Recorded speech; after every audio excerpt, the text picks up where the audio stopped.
Akhirnya mereka mendapatkan lisensi atau mendapatkan izin untuk bisa membuka majlis bagi jamaah haji yang berasal dari Indonesia.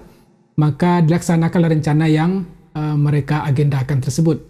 2 hari sesudah itu, ungkap Buya Hamka, tepatnya di pintu Zuraibah, ini beliau menyebutkan, beliau berdiri berpidato di hadapan jamaah Nusantara bersama kawan beliau yang bernama Abdul Jalil Muqaddasi. Jadi ada 2 orang dengan kawan beliau yang lain, yaitu Abdul Jalil Muqaddasi.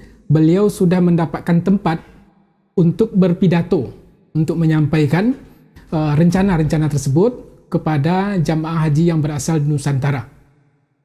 Ratusan orang yang hadir. Ini suatu peristiwa yang unik dan langka. Assalamualaikum warahmatullahi wabarakatuh. Alhamdulillahirabbil alamin wal aqibatu lil muttaqin wala udwana illa 'alal zalimin. Amma ba'du. Setelah membayar beberapa keperluan untuk pelaksanaan ibadah haji dan juga kebutuhan sehari-hari Buya Hamka tinggal di Mekah tersebut, maka uang yang tersisa sebanyak 12 gulden dari modal awal yang beliau punyai sebesar 500 gulden. Uang 12 gulden tersebut lebih kurang 99.000 rupiah. Maka waktu yang masih akan beliau jalani selama tinggal di Mekah sampai nanti datangnya pelaksanaan ibadah haji lebih kurang 6 bulan. Kedatangan beliau pada bulan Rajab, bulan Sa'ban, Ramadan, Syawal, Zulqa'dah dan Zulhijjah. Maka kemudian beliau berdoa sesampainya di Mekah. Sekitar 2 hari sesudah itu beliau berdoa di Ka'bah dan beliau menyampaikan tidak pernah beliau sekhusyuk tersebut dalam berdoa kepada Allah tentang apa yang akan dijalani pada masa-masa mendatang. Tetapi walaupun demikian, Buya Hamka berusaha untuk tidak terpengaruh dengan kondisi keuangan yang sangat minim itu. Maka sebagai bentuk dari cara beliau tidak terpengaruh dengan kondisi keuangan tersebut, beliau melakukan beberapa kegiatan. Di antara kegiatan yang beliau laksanakan itu adalah dengan mengorganisir para jamaah haji yang ada. Beliau mengorganisir jamaah haji Nusantara untuk mereka ini diberikan semacam program manasik, karena beliau melihat kebanyakan jamaah haji yang hadir, kebanyakan jamaah haji tersebut adalah masih orang-orang yang awam. Maka beliau berinisiatif untuk melaksanakan program manasik haji. Kemudian beliau juga membuat sebuah organisasi yang bernama Persatuan Hindia Timur. Ini organisasi yang beliau bentuk secara sederhana. Di samping itu juga sudah ada organisasi lain yang didirikan oleh Tuan Janan Taib dengan Mukhtar Lutfi yang bernama Majelis Syuro Indonesia. Jadi ketika itu dari penuturan Buya Hamka di buku Kenang-kenangan Hidup, ada 2 organisasi yang beliau sebutkan. Satunya yang beliau sendiri mendirikannya bersama kawan-kawan, dan satu lagi pergerakan yang sudah didirikan oleh orang lain, yaitu Tuan Janan Taib dan kawan beliau Mukhtar Lutfi. Organisasi ini beliau pergunakan sebagai lembaga untuk menghadap secara resmi kepada otoritas yang berkuasa di Mekah ketika itu. Jadi dengan membawa nama lembaga Persatuan Hindia Timur, maka beliau dan kawan-kawan menghadap kepada Amir Faisal sebagai orang yang diberikan kuasa pada saat tersebut di Mekah. Dan dengan cara itu kemudian beliau berharap supaya diberikan beberapa kemudahan bagi jamaah haji Indonesia untuk bisa diberikan training atau program manasik haji. Maka beliau rancanglah cara, agenda untuk bisa menghadap kepada Amir Faisal. Dan Abdul Malik kecil atau Abdul Malik remaja ini langsung ditunjuk oleh kawan-kawan beliau sebagai ketua delegasi. Ini luar biasa, organisasi yang baru dibentuk, kemudian beliau pun didaulat untuk menjadi ketua tim menghadap kepada Amir Faisal. Dan setelah melalui beberapa prosedur, akhirnya mereka berkesempatan atau mendapatkan waktu untuk bisa bertemu dengan Amir Faisal. Pertemuan tersebut berlangsung di Balai Pertemuan Hamidiyah. Buya Hamka menyebut dahulunya gedung pertemuan ini pernah dipakai oleh Kekhalifahan Turki Utsmani ketika mereka masih menguasai dunia Islam. Dan di Balai Pertemuan Hamidiyah itulah kantor perwakilan dari Kekhalifahan Turki Utsmani.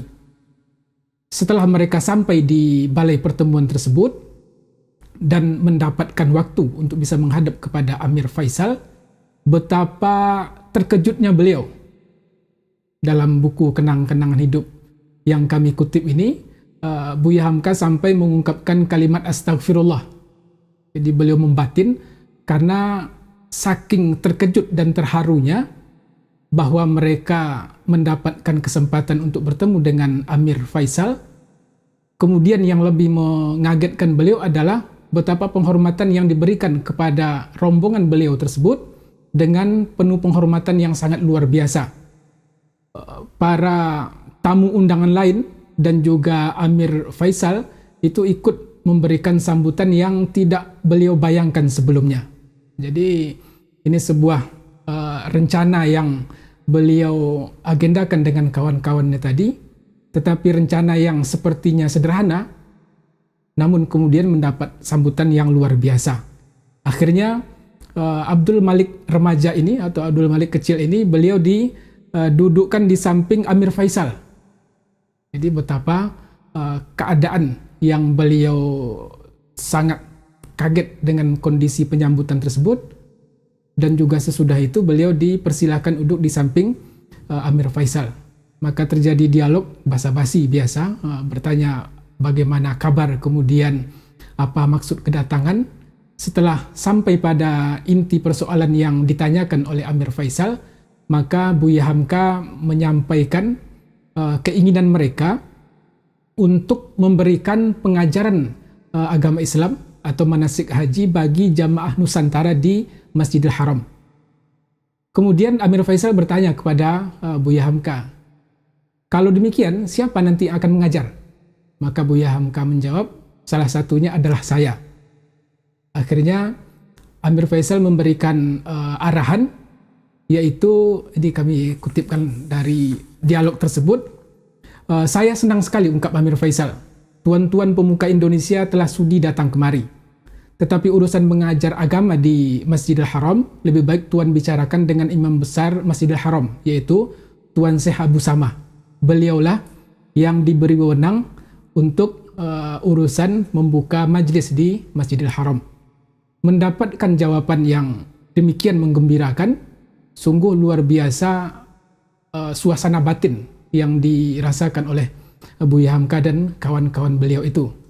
Mereka mendapatkan sambutan positif, dan secara tidak langsung ini merupakan pertanda bahwa mereka akan diberikan izin setelah sebelumnya mereka harus menghadap kepada Tuan Syekh Abu Samah. Maka selesai pertemuan itu, ungkap Buya Hamka, pada malam itu juga, ini pertemuan berlangsung malam, pada malam itu juga mereka langsung mencari dan menghadap kepada Tuan Syekh Abu Samah tadi. Setelah sampai dan bertemu dengan Syekh Abu Samah, maka mereka menyampaikan rencana tersebut, dan pada saat ditanya, mereka sudah mendapatkan lisensi, sudah mendapatkan izin dari Amir Faisal untuk membuat majlis khusus bagi jamaah haji Nusantara di salah satu tempat yang ada di Masjidil Haram. Ungkap Abu Samah ketika disampaikan keinginan tersebut kepada beliau, memang urusan itu bukan urusannya Amir, telah beliau kuasakan kepada saya. Ini jawaban Syekh Abu Samah ketika Buya Hamka menyampaikan maksud tersebut. Dan setelah terjadi dialog tersebut, akhirnya mereka mendapatkan lisensi atau mendapatkan izin untuk bisa membuka majlis bagi jamaah haji yang berasal dari Indonesia. Maka dilaksanakanlah rencana yang mereka agendakan tersebut. 2 hari sesudah itu, ungkap Buya Hamka, tepatnya di pintu Zuraibah, ini beliau menyebutkan, beliau berdiri berpidato di hadapan jamaah Nusantara bersama kawan beliau yang bernama Abdul Jalil Muqaddasi. Jadi ada 2 orang dengan kawan beliau yang lain, yaitu Abdul Jalil Muqaddasi. Beliau sudah mendapatkan tempat untuk berpidato, untuk menyampaikan rencana-rencana tersebut kepada jamaah haji yang berasal di Nusantara. Ratusan orang yang hadir. Ini suatu peristiwa yang unik dan langka. Kenapa disebut demikian? Karena belum pernah ada pengorganisiran untuk jamaah haji yang mereka diberikan bekal manasik di Masjidil Haram tersebut. Ini sebuah terobosan yang dilakukan oleh Buya Hamka bersama kawan-kawan beliau, sampai kemudian ada ratusan orang yang berkumpul mendengarkan pidato ataupun ceramah beliau. Apa yang beliau sampaikan tersebut mendapatkan respon yang positif, dan kian lama kian banyak orang yang datang berkumpul di pintu Zuraibah itu. Kemudian ini yang agak sedikit disayangkan, rupanya kegiatan yang dilakukan oleh Buya Hamka dan kawan-kawan beliau melalui Persatuan Hindia Timur ini diketahui oleh Syekh tempat beliau menetap. Jadi ada semacam delegasi-delegasi jamaah haji Indonesia, dan masing-masing delegasi tadi ada seorang Syekh yang mendapatkan lisensi dari otoritas Arab Saudi untuk membawa jamaah haji. Karena sejak pelaksanaan ibadah haji itu memang dikuasakan kepada salah seorang Syekh masing-masing delegasi tadi. Dan rupanya tempat Buya Hamka menetap tadi ada seorang Syekh, tapi beliau tidak menyebutkan apakah ini Syekh Amin Idris ataupun Syekh yang lain. Karena pada awal kedatangan beliau sampai di Jeddah, itu beliau sudah akan menetap di Syekh Amin Idris.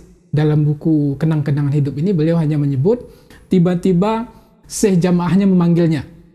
Jadi bisa jadi ini adalah Syekh Amin Idris, atau ada Syekh lain yang juga tempat beliau menetap di sana.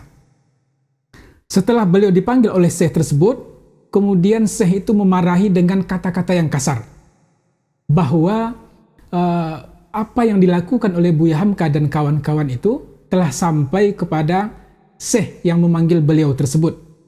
Sebab apa Syekh tadi marah? Karena Syekh tadi merasa tersinggung. Merasa tersinggung atau seakan-akan merasa dilangkahi. Yang seharusnya Syekh tersebut memberikan penjelasan, kemudian penerangan kepada calon jamaah haji, tetapi rupanya apa yang dilakukan oleh Buya Hamka dan kawan-kawan beliau ini seakan-akan mendahului langkah Syekh tadi dalam memberikan penjelasan-penjelasan hukum fikih tentang pelaksanaan ibadah haji kepada jamaah yang berasal dari Nusantara. Karena menurut Syekh tadi, tidak sembarang orang boleh mengajar di Masjidil Haram. Kami menduga dari dialog yang diungkapkan oleh Buya Hamka dalam buku ini, bisa jadi Syekh ini tak mengetahui apa yang dilakukan oleh Buya Hamka dan kawan-kawan beliau sejak dari mendirikan Persatuan, kemudian inisiatif untuk menghadap Amir Faisal, sesudah itu keinginan untuk meminta izin supaya bisa diberikan tempat di Masjidil Haram, menyampaikan pengajian ataupun majlis ilmu kepada jamaah haji Nusantara, sehingga dapat lisensi setelah mereka menghubungi Syekh Abu Samah. Kami menduga apa yang dilakukan oleh Buya Hamka dan kawan-kawan ini tidak diketahui sama sekali oleh Syekh tempat beliau menetap tadi. Sehingga ketika tiba-tiba dilihat dan diketahui atau mendapat laporan, Buya Hamka sudah memberikan pengajian dengan Abdul Jalil Muqaddasi kawan beliau tadi, dan banyak orang yang datang, maka dalam pandangan kita yang melihat kondisi itu, dan kita berada pada posisi orang yang dianggap sebagai ketua atau pemimpin rombongan jamaah haji Nusantara, Syekh tadi, seakan-akan beliau merasa tersinggung dengan kondisi itu. Maka kemudian yang terjadi adalah ada sedikit kerenggangan antara Buya Hamka dengan Syekh tempat beliau menetap tadi. Dan sejak kejadian itu, ungkap Buya Hamka, hubungan mereka agak kurang baik. Tetapi walaupun demikian, Buya Hamka tetap melaksanakan apa yang sudah beliau rencanakan tadi. Ini di kondisi beliau tidak mempunyai uang yang cukup untuk bisa bertahan hidup selama 6 bulan ke depan, tapi pada sisi lain, kegiatan beliau yang sangat positif itu, mengorganisir jamaah haji, rupanya ini adalah bahagian dari apa yang dahulu beliau dapatkan ketika sebelum berangkat ke Tanah Suci, bahwa beliau pernah datang ke kota Yogyakarta, belajar kegiatan organisasi, belajar tentang politik Islam dan sosiologi kepada salah satunya Haji Umar Said Cokro Aminoto, dan juga kepada kakak ipar beliau yang ada di kota Pekalongan, Haji Ahmad Rashid Sultan Mansur. Rupanya semangat ini yang terbawa sampai ke Mekah, sehingga ketika beliau melihat kondisi jamaah haji yang kurang terorganisir atau belum mempunyai pemahaman yang baik dalam melaksanakan ibadah haji, maka beliau tergerak untuk memberikan semacam manasik kepada jamaah haji. Yang dilakukan oleh Buya Hamka ini dalam kondisi beliau tidak mempunyai uang yang cukup. Ada sebuah penelitian yang ditulis oleh Henry Cambert Lawyer dalam buku yang berjudul Naik Haji pada Masa Silam. Dalam buku ini, Henry Cambert Lawyer mengutip tentang apa yang dilakukan oleh Buya Hamka pada tahun 1927 itu. Beliau mengutip juga di sini beberapa halaman dari buku Kenang-Kenangan Hidup.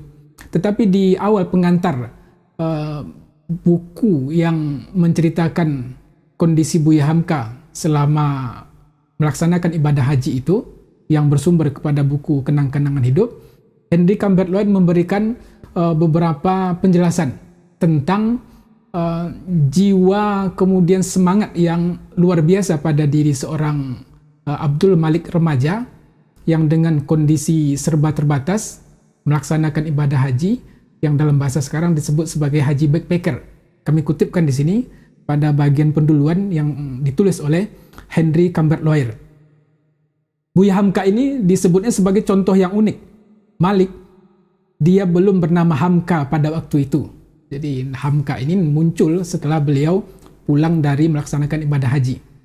Malik, ungkap Henry Cambert Lawyer ini, pergi sendiri, atas inisiatif sendiri, tanpa uang dan tanpa dukungan, atau jaminan apapun.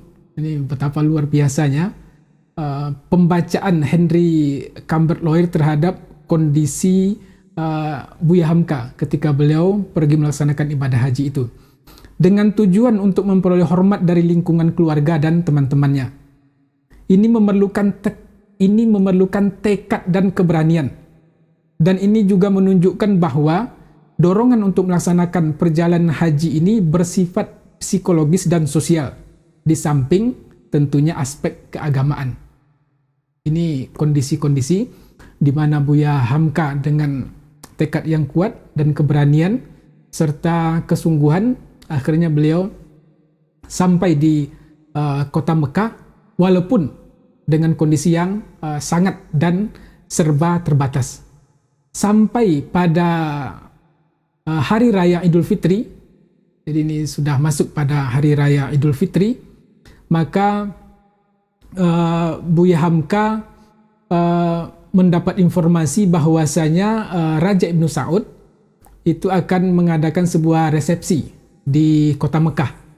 Maka beliau dan kawan-kawan mempunyai inisiatif untuk bertemu dengan Raja Ibnu Saud.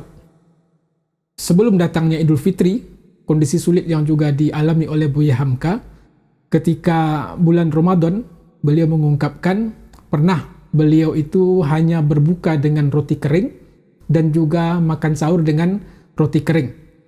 Dan sejak dari kedatangan itu, dari bulan Rajab, Sa'ban, kemudian sampai Ramadan, itu beliau untuk makan pun dengan berpindah-pindah kepada orang-orang yang berasal dari Minangkabau, kemudian orang yang berasal dari Jawa atau Lampung, kepada mereka yang sudah mengenal Buya Hamka dengan kegiatan yang beliau laksanakan tadi. Akhirnya di tempat mereka itu beliau berpindah-pindah untuk menumpang makan, untuk bisa mencari sesuap nasi. Ini yang beliau lakukan dengan kondisi uang yang sangat tidak memadai. Dan sampai pada bulan Syawal, pada Idul Fitri, mendengar bahwa Raja Ibnu Saud akan melaksanakan semacam open house lah dalam bahasa kita sekarang. Ada resepsi, maka beliau dan kawan-kawan berinisiatif untuk menemui Raja Ibnu Saud. Ini juga beliau sebut sebagai rencana yang luar biasa besar, atau beliau mengistilahkan dengan rencana yang sangat gila dalam tanda petik. Sebelumnya bertemu dengan Amir Faisal, sekarang ingin bertemu langsung dengan penguasa Arab Saudi tersebut. Maka dirancanglah bagaimana nantinya mereka bisa mendapatkan kesempatan untuk bisa bertemu dengan Raja Ibnu Saud. Maka beliau kemudian bertemu dengan kawan-kawannya yang tadi. Setelah itu merancang untuk pergi, dan beliau mengeluarkan pakaian taruhan. Ini dalam bahasa istilah untuk masyarakat Minang, ini pakaian yang jarang dipakai istilahnya. Pakaian yang sekali-kali dikeluarkan untuk kepentingan yang sangat istimewa. Yaitu beliau mengeluarkan baju jas, kemudian juga pakai dasi, pantalon, dan peci yang dipinjam dari kawan. Jadi yang beliau pakai atau barang yang berharga yang beliau keluarkan itu adalah di antaranya ada yang dipinjam dari kawan beliau demi menjaga marwah dalam pertemuan nantinya dengan Raja Ibnu Saud. Sehingga kemudian mereka mendapatkan izin, mendapatkan kesempatan untuk bisa bertemu dengan Raja Ibnu Saud di Dewan Al-Muluk namanya, atau di Balai Kerajaan di Jiyad. Dahulunya gedung ini dipakai sebagai Kongres Umat Islam, yang juga pada pelaksanaan kongres itu dihadiri oleh Haji Umar Said Cokroaminoto dan beberapa tokoh Islam sekitar tahun 1926. Di gedung itu Raja Ibnu Saud mengadakan resepsi.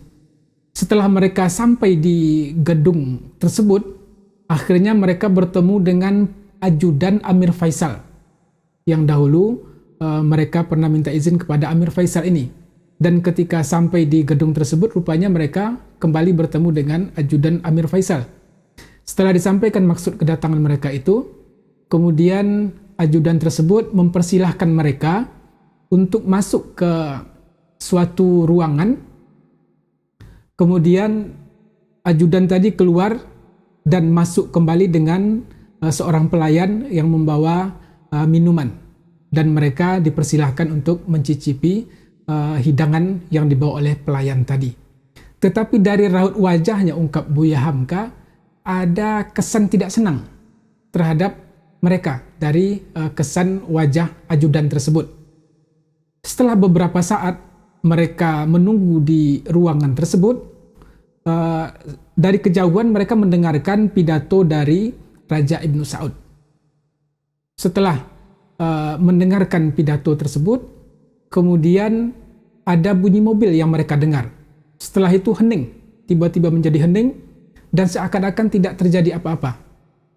Kemudian Buya Hamka dan kawan beliau yang lain mencoba untuk mendekatkan telinganya ke dinding, kemudian juga mengintip dari lubang kunci, dari lubang kunci pintu. Rupanya setelah mereka intip dari lubang kunci tersebut, ruangan di luar sudah kosong, yang menyebabkan suasana hening. Sehingga akhirnya mereka berkesimpulan acara sudah selesai dan Raja Ibnu Saud sudah pulang. Akhirnya mereka buka pintu dan betul, sudah tidak ada lagi Raja Ibnu Saud yang akan mereka temui itu, dan ruangan sudah menjadi kosong. Sehingga pahamlah mereka bahwa mereka sudah ditipu oleh ajudan Amir Faisal tadi. Dan ketika akan pulang, rupanya mereka bertemu kembali dengan pelayan yang tadi membawakan minuman. Dan ketika bertemu dengan pelayan tersebut, dia tersenyum dan menyampaikan marhaban, marhaban. kepada mereka. Tapi walaupun demikian, mereka juga tak bisa protes kepada pelayan tadi, karena yang mengizinkan mereka atau memberikan peluang kepada mereka untuk bisa menghadap Raja Ibnu Saud adalah ajudan tadi. Dan ajudan itu telah menipu mereka atau tidak memberikan kepada mereka kesempatan untuk bisa menghadap Raja Ibnu Saud. Para pemirsa sekalian, setelah kejadian tersebut, kawan-kawan Buya Hamka yang lain untuk merayakan Idul Fitri, mereka berangkat ke Madinah Al-Munawwarah, berziarah ke Masjid Nabawi dan juga berziarah ke makam Rasulullah SAW. Tapi Buya Hamka tidak pergi. Kenapa beliau tidak ikut berziarah? Uang yang tidak ada. Fulus mafi, ungkap beliau dalam tulisan di buku Kenang-Kenangan Hidup. Sehingga akhirnya Buya Hamka, Abdul Malik remaja, memutar otak. Apa yang bisa dikerjakan? Sementara pelaksanaan ibadah haji masih 2 bulan lagi. Maka kemudian beliau mendapatkan ide untuk pergi ke Kampung Kufal atau Ghororah. Di sana ada sebuah percetakan yang dipunyai oleh Tuan Hamid Kurdi. Dan Tuan Hamid Kurdi ini adalah putra dari Tuan Majid Kurdi. Siapa Tuan Majid Kurdi ini? Beliau adalah mertua dari Syekh Ahmad Khatib Al-Minangkabawi, seorang ulama dari Minangkabau yang menikah di Mekah, menikah dengan anak Tuan Majid Kurdi ini, dan menetap di Mekah sampai beliau wafat. Kepada Tuan Hamid Kurdi inilah beliau menyampaikan keinginan sekiranya ada peluang pekerjaan di percetakan yang beliau kelola itu, maka beliau ingin bekerja di sana. Dan beliau bernasib baik, rupanya memang percetakan tersebut sedang mencari seorang karyawan untuk mengurus letter bahasa Indonesia. Jadi ada terkait dengan bahasa Indonesia. Walaupun pekerjaan itu belum pernah beliau alami sebelumnya, ini beliau menulis dalam buku ini dengan istilah, walaupun pekerjaan itu belum pernah beliau jalani sebelumnya, tetapi beliau juga dengan kemantapan hati menyampaikan kesanggupan untuk melaksanakan apa yang ditawarkan oleh Tuan Hamid Kurdi tadi. Alasannya apa? Bagaimana tidak akan disanggupi, ungkap beliau. Ini masalah perut. Ini masalah hidup dan mati beliau untuk bisa mendapatkan sesuap nasi. Akhirnya beliau sanggupi dengan belajar kepada pemilik percetakan tersebut apa yang harus dilakukan. Beliau masuk dari pagi, kemudian pulang sore. Makan siang, kemudian juga makan sore, ungkap beliau, termasuk sarapan pagi, itu juga di percetakan tersebut. Beliau berkenalan dengan seorang yang berasal dari Pulau Pinang yang bernama Zubair, dan juga ada kenalan beliau yang berasal dari Suriah. Lebih kurang 2 bulan Buya Hamka bekerja di percetakan tersebut, sehingga beliau mempunyai kesempatan untuk bisa menyambung hidup dengan bekerja tersebut. Dan pada waktu luang sekitar jam 2 sampai sore, ungkap Buya Hamka, itu pekerjaan tidak terlalu banyak. Sehingga waktu yang agak kosong itu beliau pergunakan untuk datang atau untuk membaca ke perpustakaan yang dipunyai oleh Tuan Hamid Kurdi ini. Di sana beliau membaca banyak buku. Jadi dari jam 2 sampai sore itu beliau pergunakan untuk membaca kitab-kitab yang ada di perpustakaan yang ada di percetakan itu. Dan suatu ketika rupanya Tuan Hamid Kurdi ini secara diam-diam masuk ke ruangan tempat kitab-kitab tersebut ada atau di perpustakaan itu, dan mendapati Buya Hamka sedang membaca sebuah surat kabar Asyasatul Usbu'iyah yang berasal dari Mesir. Dan ketika ditanya oleh Tuan Hamid tadi, Buya Hamka agak sedikit kaget karena tiba-tiba beliau datang dan mendapati Buya Hamka sedang membaca surat kabar itu. Dan Tuan Hamid bertanya, apakah engkau paham dengan apa yang dibaca itu? Maka Buya Hamka menjawab, sedikit-sedikit saya bisa memahami apa yang ada di surat kabar ini.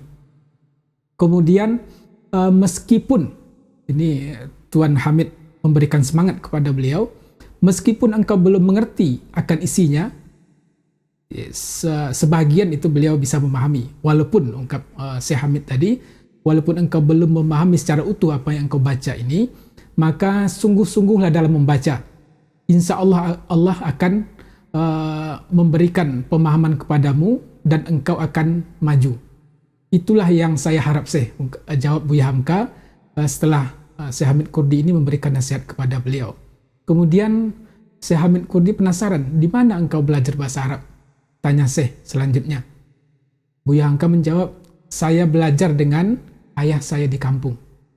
Apakah ayahmu juga seorang haji? Tanya Syekh Hamid tadi. Maka Buya Hamka menjawab, ya, ayah saya seorang haji, nama beliau adalah Haji Rasul, murid Syekh Ahmad Khatib Al-Minangkabawi. Maka Tuan Syekh Hamid Kurdi tadi terperangah dengan jawaban yang diberikan oleh Buya Hamka. Oh ya, saya kenal Haji Rasul. Memang dia belajar di sini dahulu. Jadi semakin akrablah kemudian Buya Hamka dengan pemilik percetakan tersebut. Kemudian beliau juga menyampaikan kepada Buya Hamka, tinggallah di sini, belajarlah dan bekerjalah. Allah akan memberikan afiat, Allah akan memberikan kemudahan kepadamu. Maka selama 2 bulan di percetakan Tuan Hamid Kurdi tadi, Buya Hamka bekerja dan melahap buku-buku yang ada di perpustakaan Tuan Hamid Kurdi itu. Sampai datang waktu akan dilaksanakan proses ibadah haji, maka Buya Hamka pamit mohon izin kepada Tuan Syekh Hamid Kurdi untuk melaksanakan rangkaian ibadah haji. Demikian, semoga bermanfaat apa yang kami sampaikan tentang apa yang dilakukan oleh Buya Hamka selama beliau melaksanakan haji backpacker sebelum datangnya musim pelaksanaan ibadah haji. Assalamualaikum warahmatullahi wabarakatuh.